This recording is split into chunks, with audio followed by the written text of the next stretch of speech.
Nigeria. Thank you for joining us. You are watching African Free Press Television. My name is Bridget Okudili with the news updates. Senate's investigation into the alleged 25 billion naira treasury single account has taken a different tone, with the Central Bank of Nigeria (CBN) and the Office of the Accountant General of the Federation trading blames. The CBN Governor Godwin Emefiele and the Accountant General of the Federation Ahmed Idris both denied having any knowledge of the 1% approved charge for remittances through Remitter. Emefiele, while responding to questions from committees on finance, banking, insurance and other financial institutions and committee on public accounts, said he personally was not aware of the charge. However, the CBN boss claimed ignorance of the percentage, saying it was the motion on the floor of the Senate that drew his attention to the charges. He added that upon immediate investigation and discovery of the amounts involved, he directed the company to immediately refund the fees, which they did. The Economic and Financial Crimes Commission (EFCC) yesterday docked erstwhile chairman of DAR Communications PLC, High Chief Raymond Dokpesi, before a federal high court sitting in Abuja over alleged 2.1 billion naira fraud. Dokpesi, a chieftain of the People's Democratic Party (PDP), is answering to a 6-count criminal charge bordering on alleged procurement, fraud and breach of public trust. He was arraigned alongside his firm DAR Investment and Holdings Limited, owners of African Independent Television (AIT) and Ray Power FM. Meanwhile, Dokpesi had pleaded not guilty to the entire 6-count charge, even as Justice Gabriel Kolawole adjourned till today, 10th December 2015, to consider his application for bail. In the interim, the court gave the EFCC the nod to detain Dokpesi in its custody pending determination of his bail request and adjourned till 10th December 2015 to entertain arguments on whether Dokpesi should be granted bail or not. Meanwhile, President Muhammad Buhari has described the misapplication of the arms purchase cash as an abuse of trust.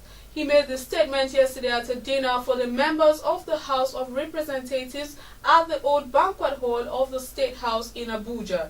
The president expressed disappointment that the necessary equipment and other logistics which the money was meant for were not supplied, thereby working against defeating Boko Haram.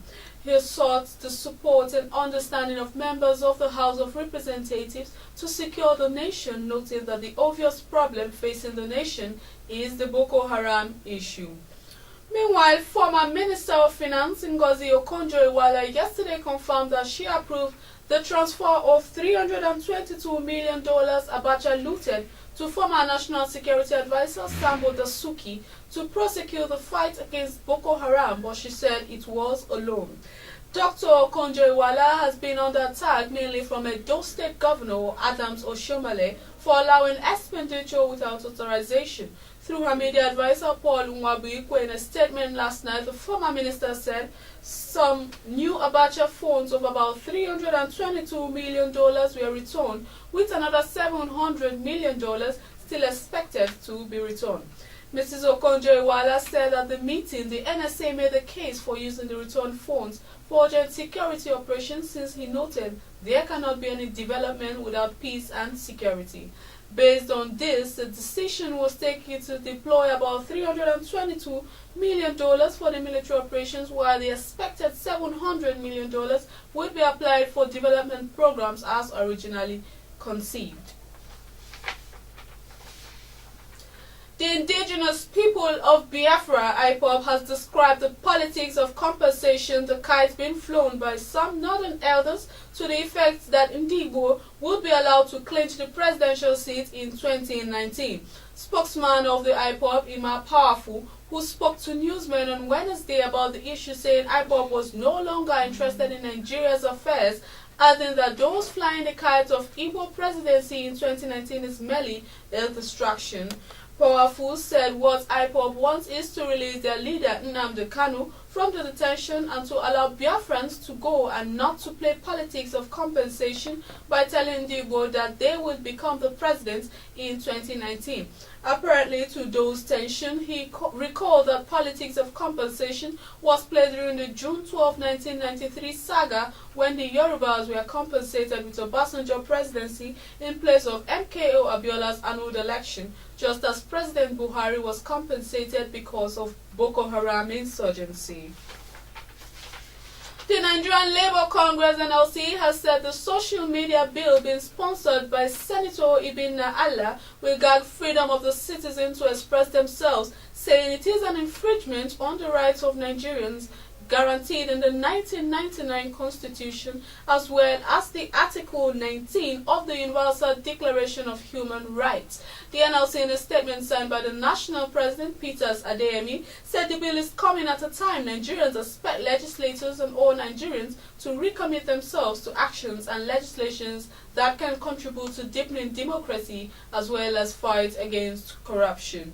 He said the bill, which proposes an option of 4 million naira as a fine for those claimed to have made false newspaper, radio or television statements, and 2 million naira for those claimed to have made false phone text messages or statements on Facebook, Twitter, Instagram or WhatsApp, is a sad reminder of the military era when journalists were mindlessly hurled into a jail for writing what the military junta considered spiteful. Meanwhile, on the foreign scene, Rwandans will vote in a referendum on December 18th on whether to amend the constitution and allow President Paul Kagame to remain in office until as late as 2034. Under the proposed amendment, Kagame, in power since 2000, will be able to run for office again after his second mandate ends in 2017. First for a 7-year term and then for two further stints of 5 years each, stretching to 2034. Kagame is the latest veteran ruler in Africa to attempt to extend his hold on power. Similar moves have already sparked violence and instability in Burundi, Burkina Faso and Congo Republic. So far, there has been no political unrest in Rwanda. The call by U.S. Republican presidential candidate Donald Trump to ban Muslims from entering the country has led to officials asking Republicans to reject him immediately. White House spokesperson Josh Earnest said Trump's campaign had a dustbin of history quality to it and said his comments were offensive and toxic.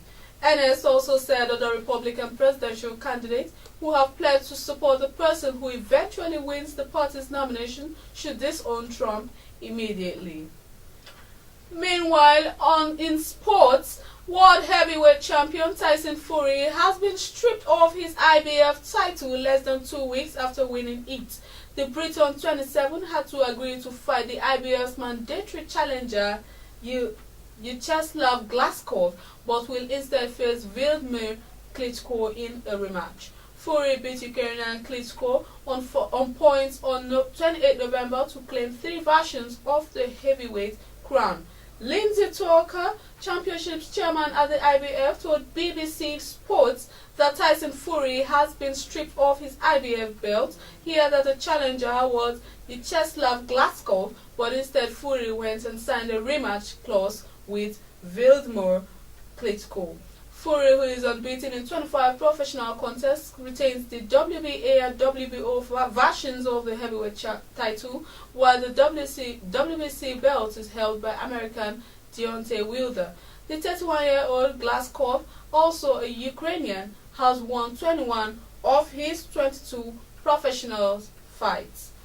For more stories, please log on to our website at www.africanfreepress.com. Like our Facebook page at African Free Press. Follow us on Twitter at African Free Press. Don't forget to join in our discussions at African Free Press Forum. Subscribe to our YouTube channel at African Free Press. My name is Bridget Okudili. Do have a good day.